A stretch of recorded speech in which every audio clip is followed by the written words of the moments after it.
Masih di Habara Prima, Dandim 1007 Banjarmasin gelar silaturahmi wan berolahraga bersama insan pers dari berbagai media di Makodim 1007 Banjarmasin, Jalan S. Parman, Banjarmasin Tengah. Kegiatan ini digelar sebagai rangkaian menyambut hari ulang tahun ke-57 Kodim 1007 Banjarmasin pada 12 Maret 2019 nanti.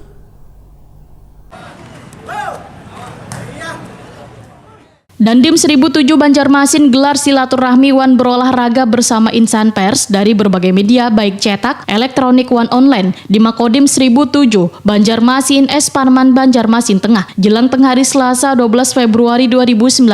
Kegiatan ini digelar saban rangkaian menyambut HUT ke-57 Kodim 1007 Banjarmasin pada 12 Maret 2019 nanti. Komandan Kodim 1007 Banjarmasin Letkol Infantri Nopit Arif, Waitakoni Prima TV menyatakan, dalam rangkaian HUT Kodim nang ke-57 akan digelar berbagai kegiatan olahraga, nang kaya bola basket, bola voli, tenis meja, futsal, dan kegiatan pendukung lainnya. Kegiatan ini sekaligus sebagai rangkaian menyambut pesta demokrasi pada April nanti, yang bertujuan agar jajaran TNI akan lebih netral dalam menghadapi permasalahan yang ada di lapangan, khususnya permasalahan di masyarakat. Berkaitan dengan rangkaian HUT Kodim ini, ujar Nopit Arif, akan digelar kegiatan lomba pertandingan basket antar SMA se-Banjarmasin, yang dilaksanakan di lapangan Siring Bekantan wan melaksanakan goes dengan ngaran Babarasi, dengan menggandeng Dinas Lingkungan Hidup Banjarmasin. Setiap peserta goes nantinya akan membawa bakul purun sambil memutiki ratik.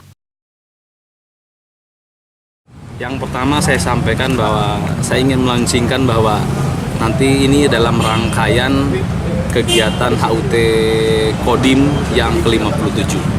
Jadi nanti ini ada salah satu proses pertama awal kita berolahraga. Tadinya memang saya ingin mengajak para Dewan Pers ini yang ada ini untuk berolahraga karena memang olahraga ini sangat penting.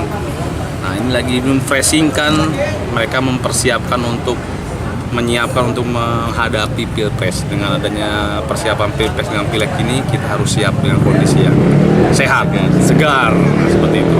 Diharapkan mereka pun akan lebih netral dan lebih fresh dalam menghadapi permasalahan yang ada di lapangan, khususnya untuk permasalahan-permasalahan yang ada di masyarakat.